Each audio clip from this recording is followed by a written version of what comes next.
The Zephyrian council chamber hummed with the low vibrations of nervous energy as Ambassador Crick 7 stood before the massive holographic display. The three-dimensional star map showed their sector of the galaxy in brilliant blues and greens, with one glaring red dot pulsing ominously near the outer rim.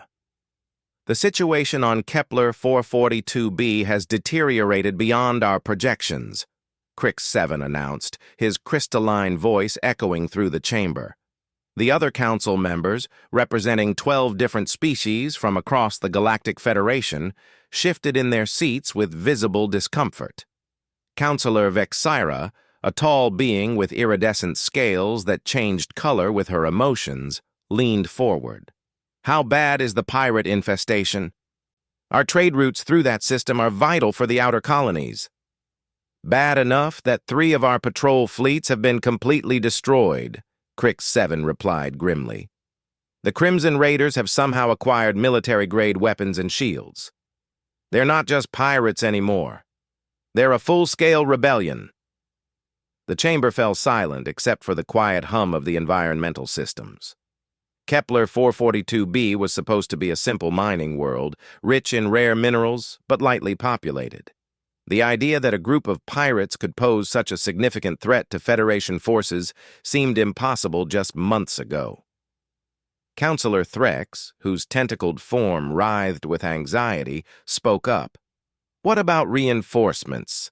Surely the 4th Battle Group can handle a few upgraded pirates.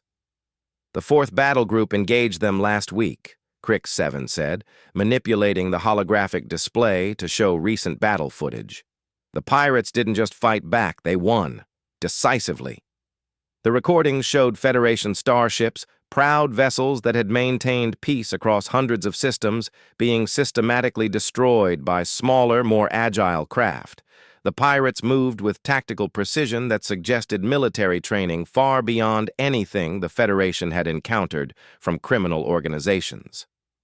This is impossible, muttered Councillor Yanira, a being whose entire body was composed of organized energy patterns. Pirates don't operate with this level of coordination. Someone is backing them.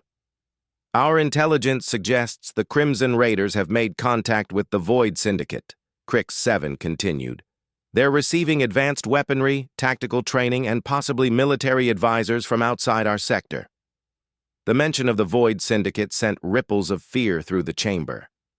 The Syndicate was a shadow organization that operated in the dark spaces between galactic civilizations, selling weapons and services to anyone willing to pay their price. They had been responsible for destabilizing entire star systems in the past. Councillor Vexira's scales shifted to a deep purple, indicating extreme concern. If the Syndicate is involved, this isn't just about one mining world anymore. They're testing our defenses, looking for weaknesses. Exactly, Crick 7 agreed. Intelligence believes this is the beginning of a larger campaign. If we lose Kepler 442b, other systems will follow. Our entire outer rim could collapse within a year.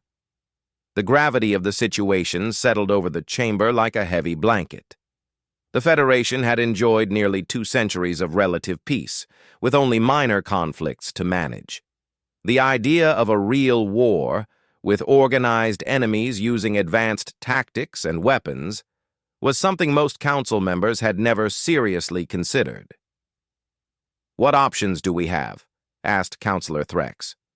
Crick 7 manipulated the display again, showing troop movements and fleet positions throughout their sector. We can mobilize the 2nd and 5th battle groups, along with the colonial defense forces. That would give us approximately 400 ships and 2 million ground troops. How long would mobilization take? Vexira inquired. 6 to 8 months for full deployment, Crick 7 replied.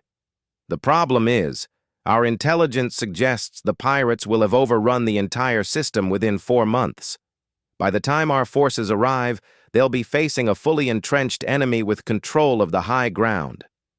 Silence filled the chamber again as the council members contemplated their limited options.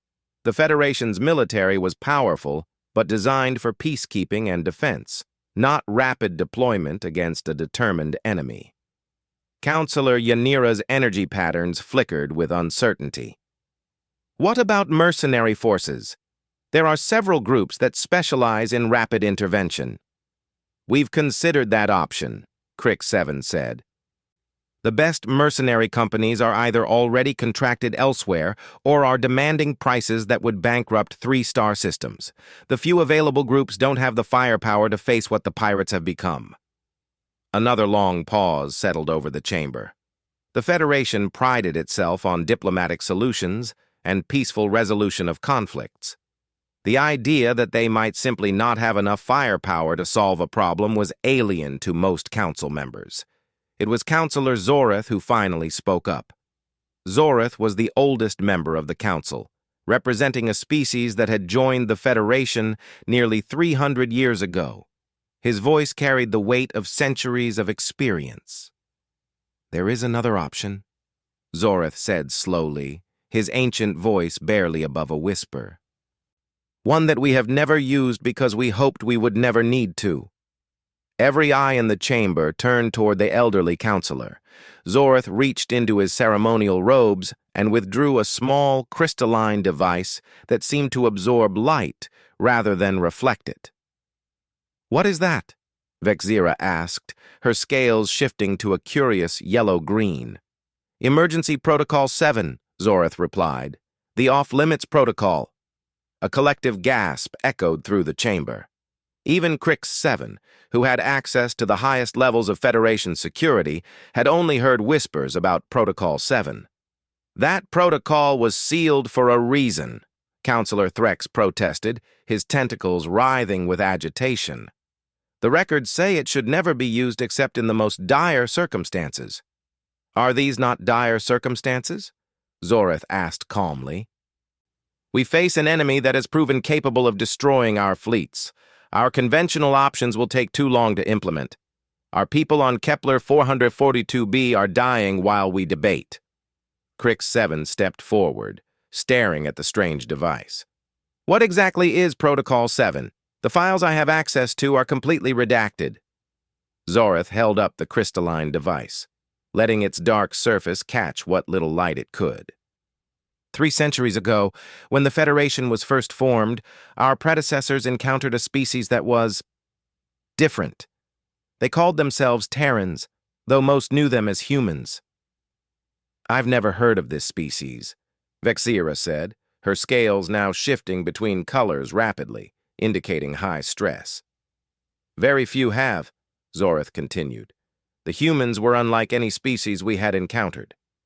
They came from a world they called Earth, a place so violent and dangerous that it had forged them into something that frightened even our most warlike member species." He activated the device, and a holographic display appeared showing a blue and green world that looked deceptively peaceful. "Earth was what they classified as a death world," Zoreth explained. "The gravity was crushing, the weather patterns were chaotic and violent, and the native life forms were predatory beyond anything we thought possible. The humans had not just survived on this world, they had thrived." The holographic display shifted to show images that made several council members recoil in horror. Massive predators with razor-sharp teeth, natural disasters that could level entire continents, and environmental conditions that would kill most Federation species within minutes. "But they were just one species," Counselor Yanira protested. "Surely our combined forces were superior." Zoreth's expression grew grim. "We thought so too." The first contact team approached them with the standard Federation greeting protocols. The humans listened politely to our offer of membership, asked several intelligent questions about our technology and political structure, and then politely declined. "They refused to join the Federation?" Crick 7 asked in disbelief. "They said they appreciated the offer, but they preferred to handle their own affairs," Zoreth replied.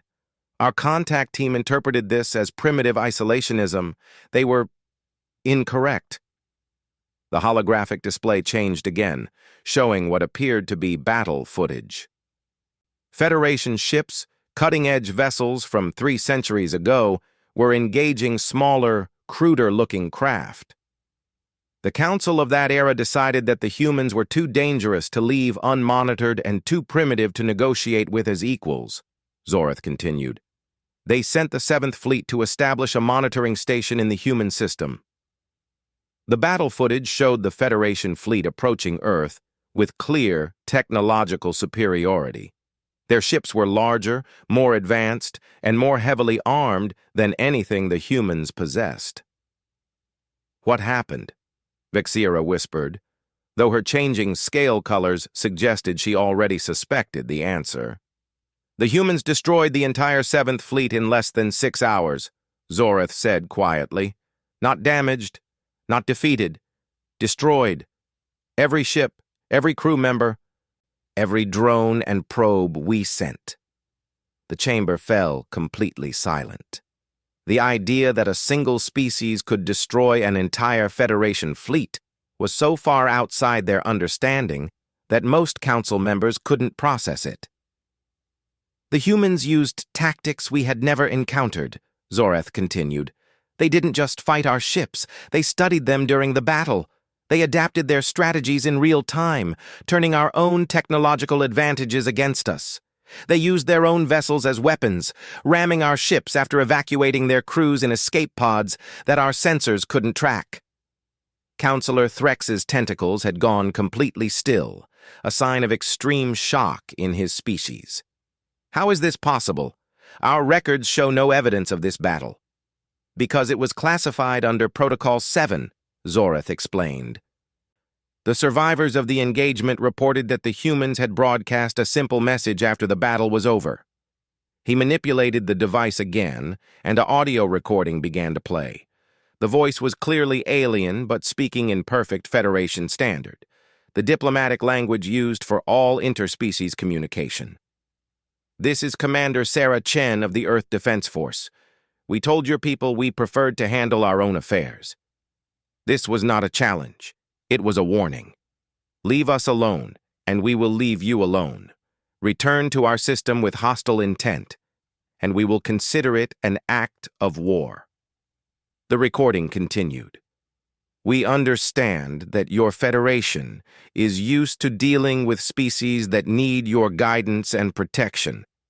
We are not one of those species. We do not want your membership, your trade agreements, or your monitoring stations. We want to be left alone to develop according to our own nature. The message concluded with an interesting offer, Zorath said as the recording ended. The humans said that if the Federation ever faced a threat that we could not handle with conventional means, we could activate a beacon they would provide. They would come to assist, but only in the most desperate circumstances. Zorath held up the crystalline device. This is that beacon. Ambassador Crix 7 stared at the device with a mixture of fascination and horror. You're suggesting we call for help from a species that destroyed an entire Federation fleet? I'm suggesting we call for help from a species that offered to help us, Zorath corrected. The humans were very clear about their intentions. They didn't want to conquer us or rule over us. They wanted to be left alone. But they also understood that in a galaxy full of different species, sometimes threats emerged that required unusual solutions.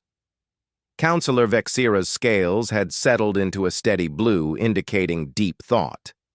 What exactly did they offer to do? The message that came with the beacon was simple, Zorath replied. If activated, a human response team would arrive within standard time to assess the situation. If they determined that the threat was genuine and beyond our conventional capabilities, they would take appropriate action. What kind of appropriate action? Yanira asked, her energy patterns flickering with nervous anticipation. The message didn't specify, Zorath admitted. But given what we witnessed 3 centuries ago, I suspect it would be effective. The council chamber remained silent as the members contemplated this revelation. The idea that the Federation had been keeping such a significant secret for 3 centuries was disturbing enough. The possibility that they might need to activate it was even more troubling. Are there any other options? Crick-7 asked, though his tone suggested he already knew the answer. None that don't involve accepting the loss of Kepler 442b and potentially several other systems, Zorith replied. The pirates have proven they can defeat our conventional forces. If we wait for reinforcements, we'll be fighting a much stronger enemy from a much weaker position. Counselor Threx finally spoke up, his tentacles moving in the pattern that indicated reluctant agreement. If we activate this beacon, are we certain the humans will respond? It's been 3 centuries. They might have changed their minds about helping us. There's only one way to find out, Zorith said, looking around the chamber at his fellow council members. But I believe the situation on Kepler 442b qualifies as the kind of desperate circumstances the humans were referring to. The vote was not immediate. The council spent another 2 hours debating the implications of activating Protocol 7. But in the end, the mathematics of the situation were clear. They needed help, and this was their only option for getting it quickly enough to matter. When the vote was finally called, it passed unanimously. Zorith stood before the central console in the chamber, the crystalline beacon in his hands. By the authority granted to me by the Galactic Federation Council, I hereby activate Emergency Protocol 7. He placed the device on the console and pressed a small indentation on its surface. The beacon immediately began to pulse with a deep rhythmic light that seemed to penetrate straight through to the bone. How long until they respond? Crick-7 asked. The original message said within standard time, Zorith replied. I interpret that as somewhere between a few hours and a few days. As it turned out, they didn't have to wait long at all. Less than 6 hours later, long-range sensors detected an unknown ship approaching the outer edge of their star system. It wasn't broadcasting any identification signals, but its energy signature was unlike anything in Federation databases. The ship was small compared to Federation standards, roughly the size of a light cruiser. But something about its design suggested that size was not necessarily an indication of capability. Incoming transmission, the communications officer announced. Put it through, Crick-7 ordered. The main display activated, showing a figure that was clearly alien but strangely familiar. The being appeared to be bipedal, with pale skin and dark hair, wearing what looked like a simple but well-designed uniform. This is Captain Elena Rodriguez of the UES Normandy, the figure said in perfect Federation standard. We received your beacon activation, permission to approach for diplomatic discussions regarding your emergency situation.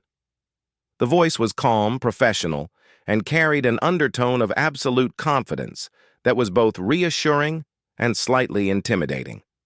Crick-7 looked around the chamber at his fellow council members, seeing his own mixture of relief and apprehension reflected in their faces.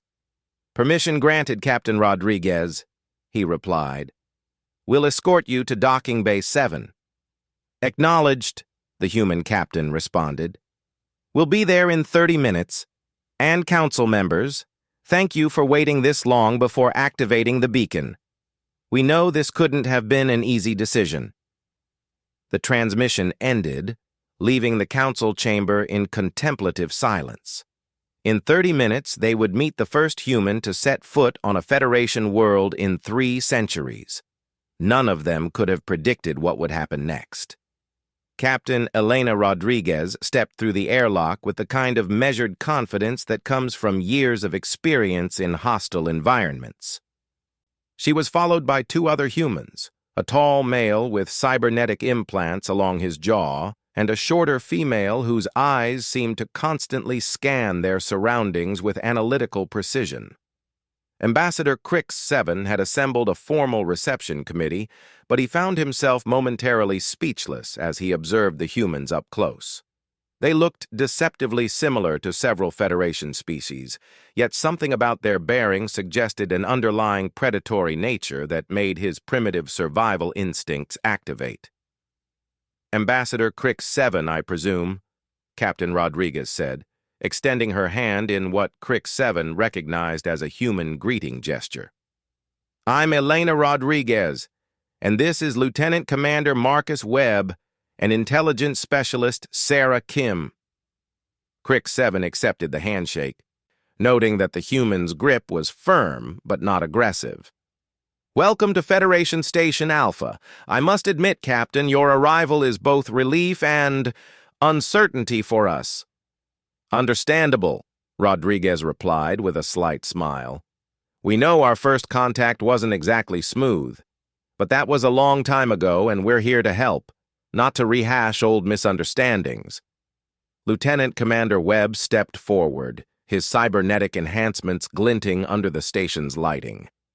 We'll need a full briefing on the situation at Kepler 442b, including tactical assessments, enemy capabilities, and any intelligence you have on their backing. Of course, Crick 7 said, gesturing toward the conference room. We've prepared everything we have. As they walked through the station corridors, Crick 7 couldn't help but notice how the other humans moved. They weren't just alert.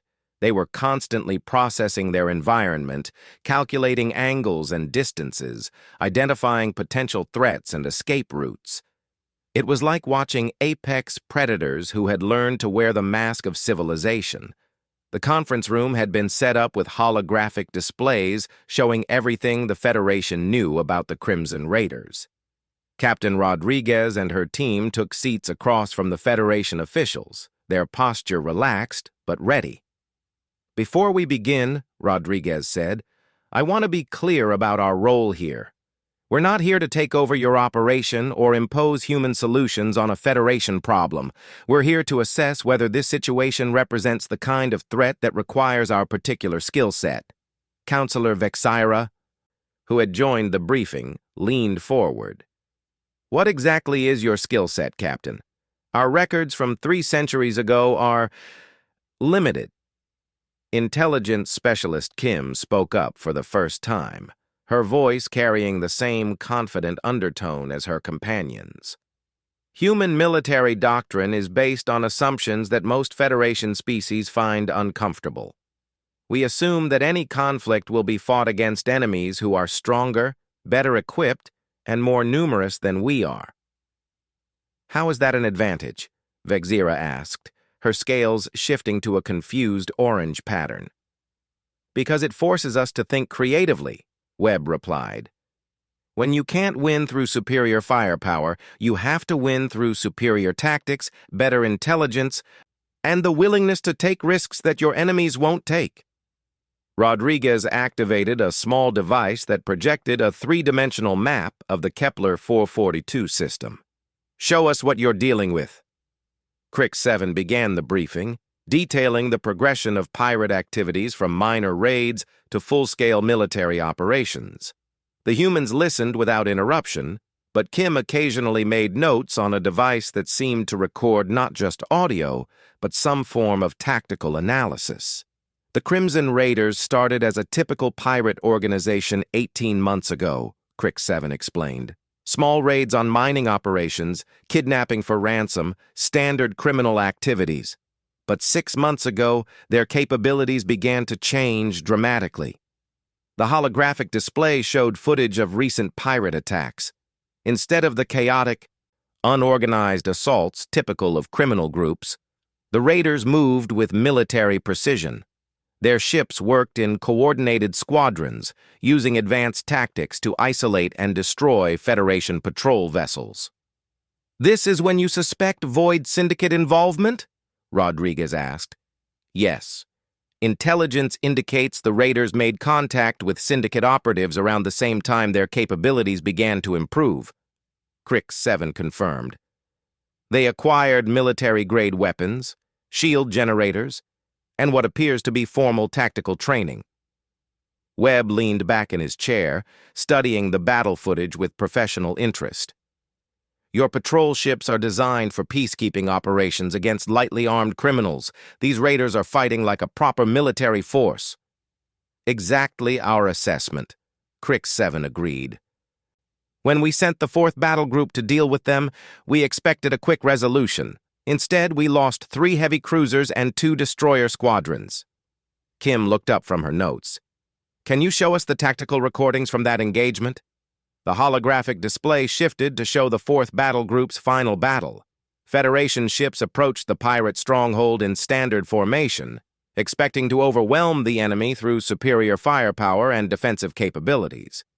Instead, the pirates used hit-and-run tactics, striking from multiple directions and withdrawing before the Federation ships could effectively respond.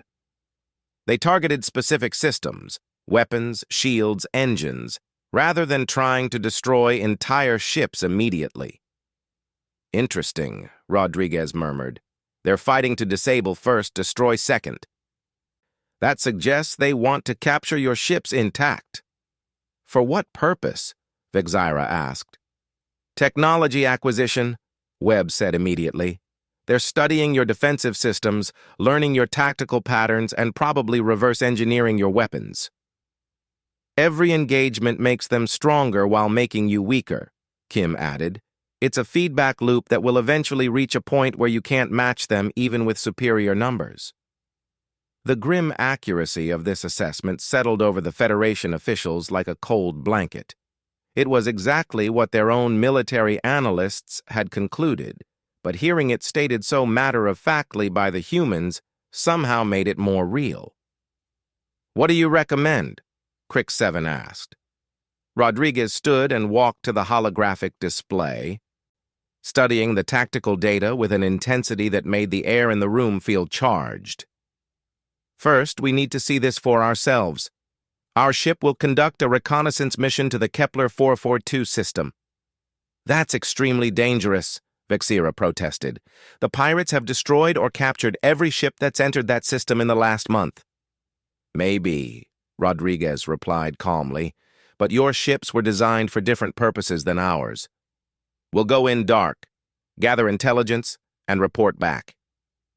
Kim stood as well, her analytical gaze shifting to the system map. We need to understand their command structure, their supply lines, and their actual capabilities versus their projected capabilities. How can 3 people and 1 ship accomplish what entire battle groups couldn't? Counselor Threx asked, his tentacles writhing with skepticism. Webb's cybernetic implants flickered as he accessed some internal data system. Because we're not going there to fight them. We're going there to understand them. There's a big difference. Rodriguez turned back to the Federation officials. I want to be clear about something. If we determine that this situation requires human intervention, our methods may seem extreme compared to Federation standards. What do you mean? Crick 7 asked, though he wasn't sure he wanted to hear the answer. Federation military doctrine is based on minimizing casualties and achieving objectives through overwhelming force, Rodriguez explained. Human military doctrine is based on achieving objectives through any means necessary. The Federation has rules of engagement, protocols for prisoner treatment, and restrictions on certain types of weapons, Kim added. We have guidelines, but they're much more flexible when dealing with enemies who don't share our values. Vexira's scales shifted to a deep blue, indicating serious concern. Are you saying you would ignore Federation law? I'm saying we would operate under human law, Rodriguez clarified, which gives us options that might not be available to Federation forces. The implications of this hung in the air like an unexploded bomb. The Federation prided itself on civilized approaches to conflict resolution. The idea that their saviors might use uncivilized methods was deeply troubling. What kind of options? Crick 7 asked quietly. Webb leaned forward, his cybernetic implants casting shadows on his face. Psychological warfare, infrastructure sabotage, targeted assassination of enemy leadership, and the use of weapons that are designed to demoralize rather than just destroy. We also don't have the same restrictions on acceptable losses, Kim added. Federation doctrine prioritizes the safety of your own forces above mission completion. Human doctrine prioritizes mission completion above individual safety. Rodriguez raised a hand to forestall the protests she could see forming. We're not saying we're cavalier about casualties. We're saying we accept that sometimes achieving an objective requires risks that Federation forces wouldn't take. This is exactly why Protocol 7 was classified, Zoreth said quietly.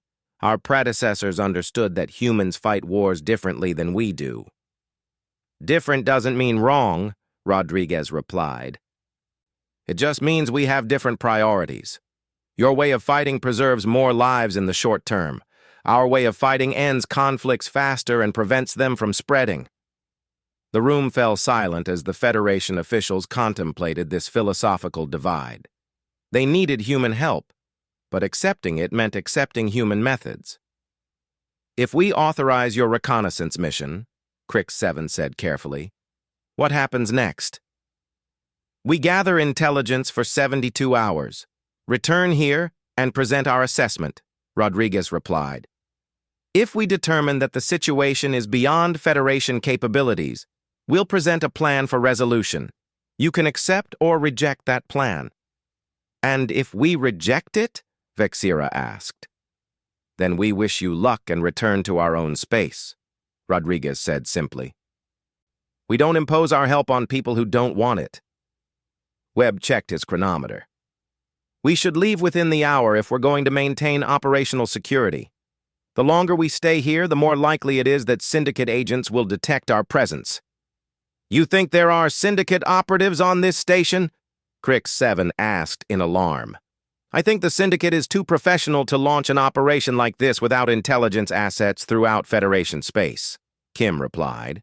They've probably been monitoring Federation communications and troop movements for months. This sobering thought added another layer of complexity to an already complicated situation. If the Syndicate was indeed monitoring Federation activities, then the humans' arrival might have already been detected. How do we maintain security for your mission? Vexira asked. You don't, Rodriguez said. We handle our own operational security. Just make sure no one outside this room knows the specifics of our mission or timeline. The humans began gathering their equipment, moving with the efficient coordination of a team that had worked together for years. As they prepared to leave, Crick 7 found himself with more questions than answers. Captain Rodriguez? He called out as they reached the door. Why did humanity agree to help us? You could have simply remained isolated. Rodriguez paused and turned back, her expression thoughtful. Because isolation only works if everyone respects it. The galaxy is getting smaller and more connected every year. Eventually, threats emerge that affect everyone, whether they want to be involved or not. And because, Webb added with a slight smile, we understand what it's like to face an enemy that's stronger and better equipped than you are. Sometimes you need help from someone who's learned to win despite the odds.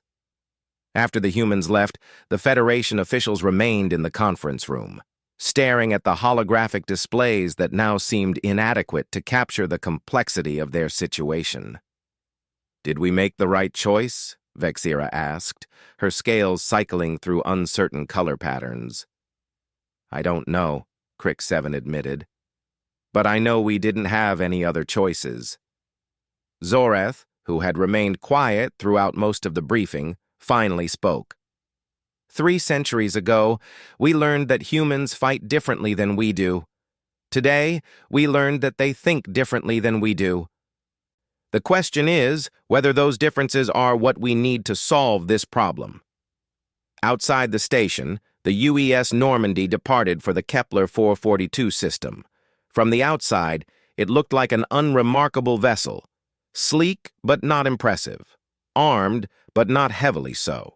But inside the ship, Captain Rodriguez and her team were already implementing plans that would have seemed impossible to Federation military strategists.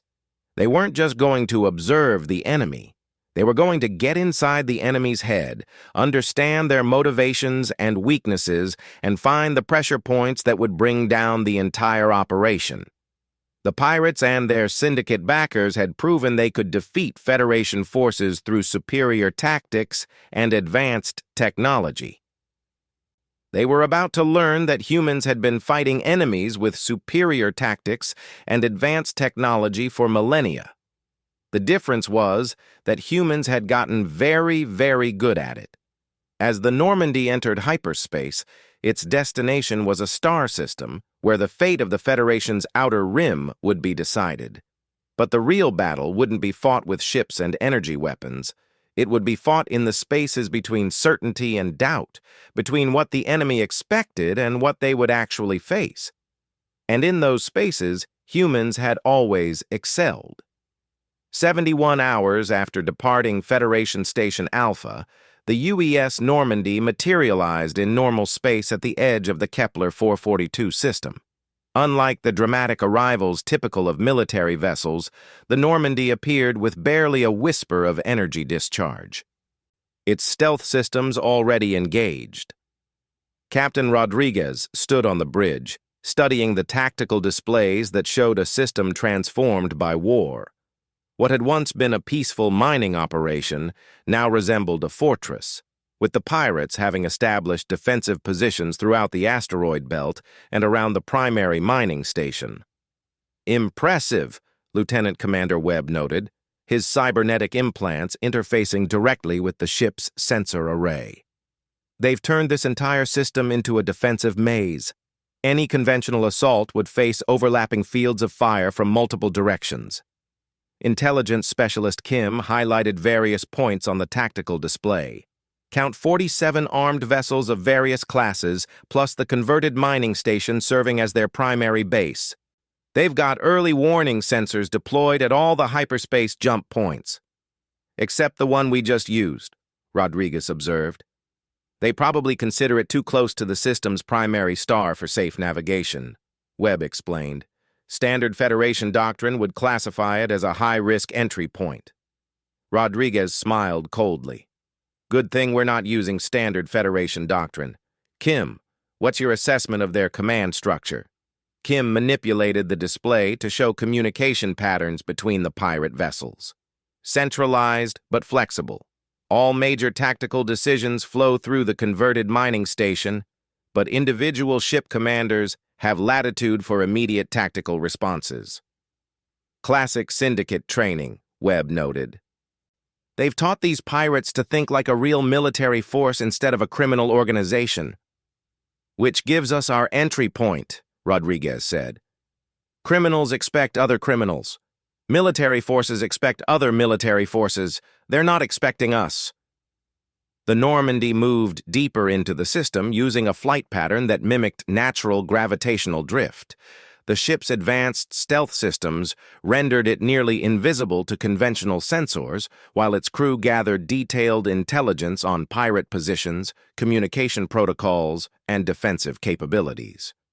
Captain, Kim called out from her station, I'm detecting some interesting communication patterns. The pirates are using encrypted channels, but the encryption is Federation standard, specifically the type used by military vessels. They're using captured Federation equipment to coordinate their operations, Webb concluded. That explains how they've been staying ahead of Federation tactical responses. Rodriguez studied the data stream flowing across her command console. They're not just using captured equipment, they're using captured intelligence. Every Federation battle plan, every tactical doctrine, every communication protocol. They know exactly what to expect from Federation forces. But they don't know what to expect from us, Kim added with satisfaction. Exactly. Webb, begin Phase 2 of the reconnaissance. I want detailed scans of their central command facility. The Normandy adjusted its position, moving closer to the converted mining station that served as the pirate stronghold. As they approached, the true scope of the enemy's preparation became apparent. The station had been heavily modified with military-grade weapons and shields, turning it into a fortress that could withstand assault from an entire Federation battle group. Energy readings suggest they've got enough firepower to take on a dozen cruisers simultaneously, Webb reported, plus manufacturing facilities for ship repair and weapons production. They're not planning to just hold this system, Rodriguez realized. They're planning to use it as a base for expanding operations throughout Federation space. Kim's fingers flew over her console as she intercepted and analyzed pirate communications. Captain, I'm reading something interesting. They're expecting a delivery within the next 48 hours. What kind of delivery? Rodriguez asked. Advanced weapon systems from the Void Syndicate, plus technical advisors for the next phase of their operation. Kim paused, her expression growing grim. According to these communications, they're planning to hit 3 more systems simultaneously within the next month. Webb looked up from his tactical analysis. If they succeed, they'll control a corridor of space that cuts off Federation access to 12 Outer Rim colonies. 20 million Federation citizens would be effectively cut off from any help, Rodriguez concluded. This isn't just piracy anymore. It's conquest.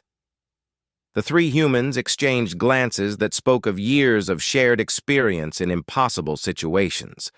This was exactly the kind of threat that human military doctrine was designed to address, an enemy that was stronger, better equipped, and had the advantage of position and preparation. Recommendations? Rodriguez asked. Webb's cybernetic implants glowed as he processed tactical data. Conventional assault would fail even with twice the forces the Federation has available. The pirates have had months to prepare these defenses, and they know Federation tactics better than the Federation does. Siege would take too long, Kim added. By the time we could starve them out, they'd have completed their expansion into neighboring systems. So we go unconventional, Rodriguez decided. Kim, what do you know about the human mercenary captain who's been working with the Syndicate? Kim consulted her intelligence files. Marcus Kane, former Earth Defense Force, dishonorably discharged for excessive use of force during the Titan colony incident. He's been working as a freelance military advisor for the past 15 years. And the pirate leader? Vaxon Krell, a Thrallaxian who used to run legitimate shipping operations before turning to piracy. He's intelligent, but has no formal military training. He's been relying heavily on Kane's expertise. Rodriguez nodded slowly. So we have a human military advisor who thinks he understands human tactics, and an alien pirate leader who's learned just enough about military strategy to be dangerous, but not enough to be truly effective. What are you thinking, Captain? Webb asked, though his tone suggested he already knew. I'm thinking it's time to remind everyone why humans don't like to fight fair, Rodriguez replied. Prepare the ship for stealth insertion. We're going aboard that station. The next phase of the operation would have been impossible for Federation forces to even contemplate. Instead of attempting to fight through the pirates' defenses, the humans were going to infiltrate their command center and attack the organization from within. The UES Normandy approached the mining station using a debris field as cover, matching its velocity and energy signature to space junk that had been drifting in the system for months. When they were within transportation range, Rodriguez and her team used personal stealth devices to beam directly aboard the station. The infiltration was surgical in its precision. Kim had already identified the station's security weaknesses through signal analysis, while Webb's cybernetic enhancements allowed him to interface with the station's computer systems without triggering alarms. They moved through the converted mining facility like ghosts, avoiding patrols and security checkpoints through a combination of advanced technology and tactical expertise that no Federation force could match. Their destination was the Central Command Center, where Vaxon Krell and Marcus Kane were coordinating the next phase of their expansion operation. The Federation reinforcements won't arrive for at least 4 months, Kane was saying as the humans positioned themselves outside the command center. By then, we'll control enough territory to negotiate from a position of strength. What about their distress beacon? Krell asked. Intelligence suggests they've activated some kind of emergency protocol. Kane laughed dismissively. Probably calling in mercenary support or trying to negotiate with one of the neutral systems. Nothing we can't handle. Rodriguez smiled grimly and activated a small device that would override the command center's communication systems. It was time to introduce themselves. The doors to the command center slid open, and the 3 humans walked in as casually as if they had been invited. The pirates inside, a mixture of different species from across the galaxy, initially didn't even register their presence. It was Kane who recognized the threat first. As a former human military officer, he understood immediately that these were not Federation personnel. "Security alert!" he shouted, reaching for his sidearm. "I wouldn't," Rodriguez said calmly, not even bothering to draw her own weapon. "Your security systems are offline, your communications are jammed, and your weapons won't fire." To prove her point, Kane pulled his sidearm and squeezed the trigger. Nothing happened. Around the command center, other pirates were discovering that their weapons had been mysteriously disabled. "Impossible," Krell snarled. "Our systems are hardened against Federation cyber attacks." "Good thing we're not the Federation," Kim replied, her fingers dancing over a portable interface that was systematically taking control of the station's computer network. Webb stepped forward, his cybernetic enhancements making him look like something from a nightmare.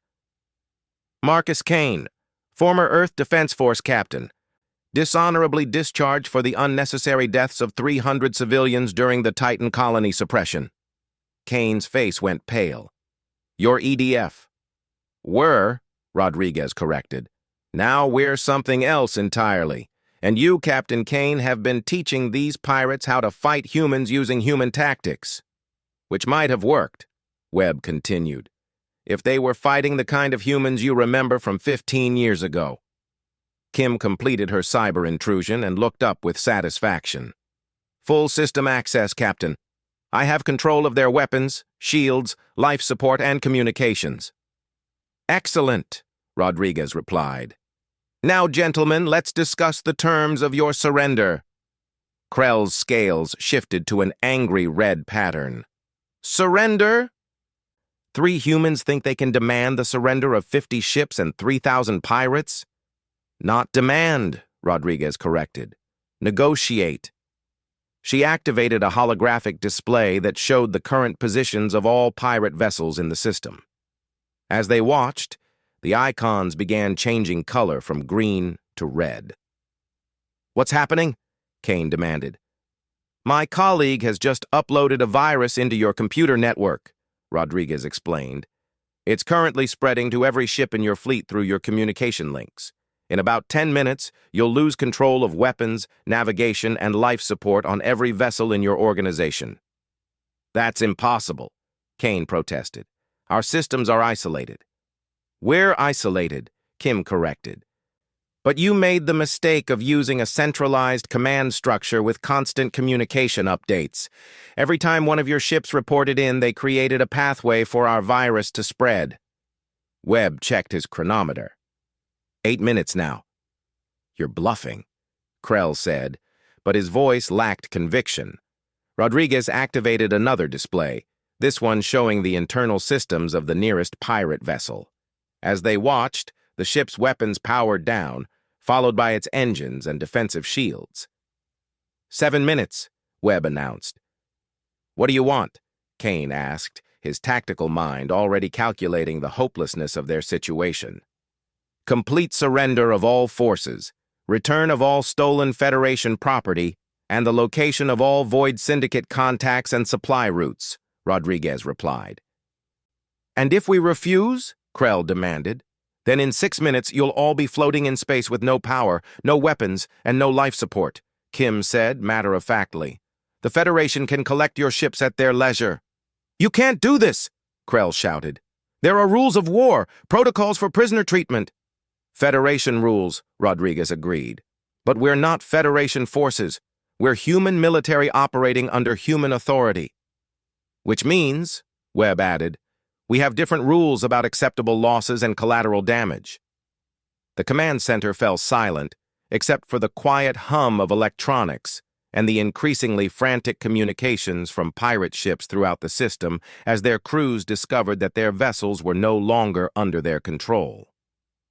Kane stared at Rodriguez with a mixture of fear and professional respect. "You're not going to kill 3,000 people." "We don't want to," Rodriguez replied honestly, "but we will if necessary. The choice is yours." 5 minutes, Kim announced.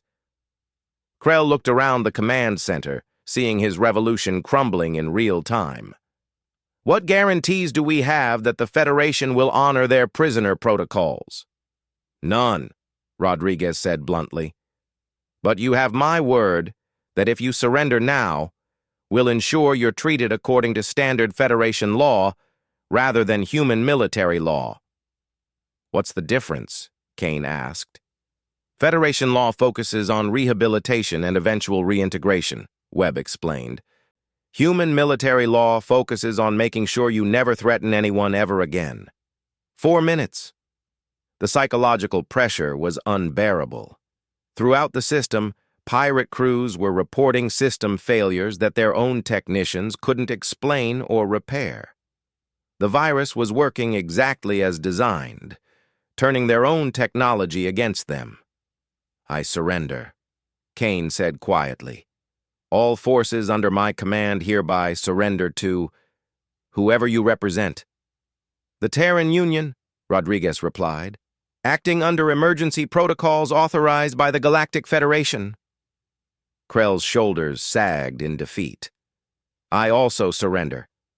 But I want to know, how did you do this? Our security was supposed to be impenetrable. Kim looked up from her console with a slight smile. You based your security on defending against Federation cyber attacks. But humans developed our cyber warfare capabilities fighting other humans. We've been dealing with enemies who use the same dirty tricks we do. Plus, Webb added, your human advisor has been out of the Earth Defense Force for 15 years. Human military technology tends to advance rather quickly. Rodriguez opened a communication channel to the Federation forces waiting at the edge of the system. Federation Command, this is Captain Rodriguez. Kepler 442 system is secure. All pirate forces have surrendered and are ready for processing. The response came immediately, filled with disbelief. Captain Rodriguez, please confirm. Are you saying the entire pirate fleet has surrendered? Confirmed, Federation Command. We'll need transport for approximately 3,000 prisoners and impound crews for 47 vessels. A longer pause, then. How did you accomplish this without firing a shot? Rodriguez exchanged glances with her team. We used human tactics, Federation Command.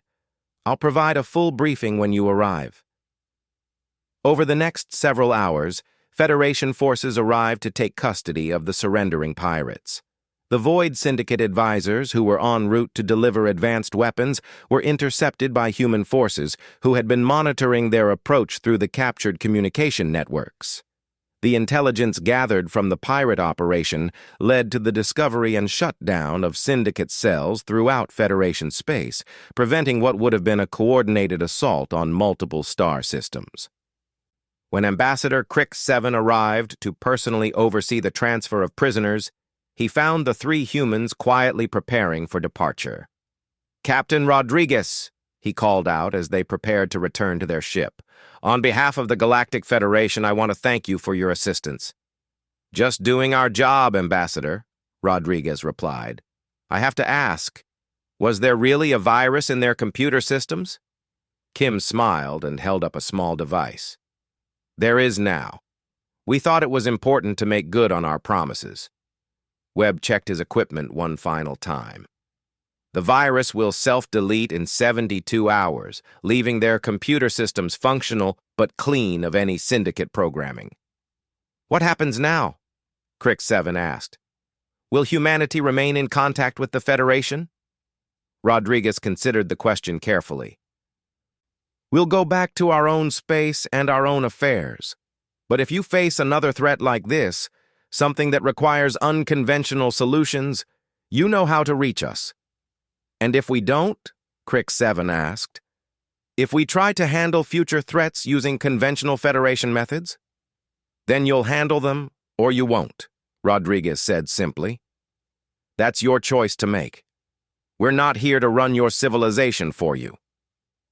As the humans prepared to leave, Crick 7 found himself with one final question. Why? Why do humans develop such advanced military capabilities when you prefer isolation? Rodriguez paused at the airlock. Because isolation is only possible when everyone else respects it. And respect is something that has to be earned, not given. How do you earn respect without conquest? Crick 7 asked.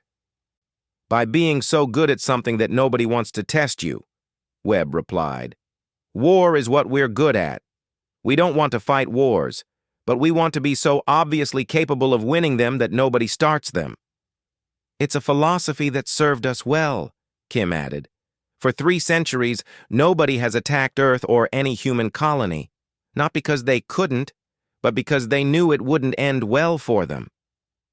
The UES Normandy departed the Kepler 442 system as quietly as it had arrived, leaving behind a restored Federation presence and a pirate organization that had learned the hard way why humans had earned their reputation.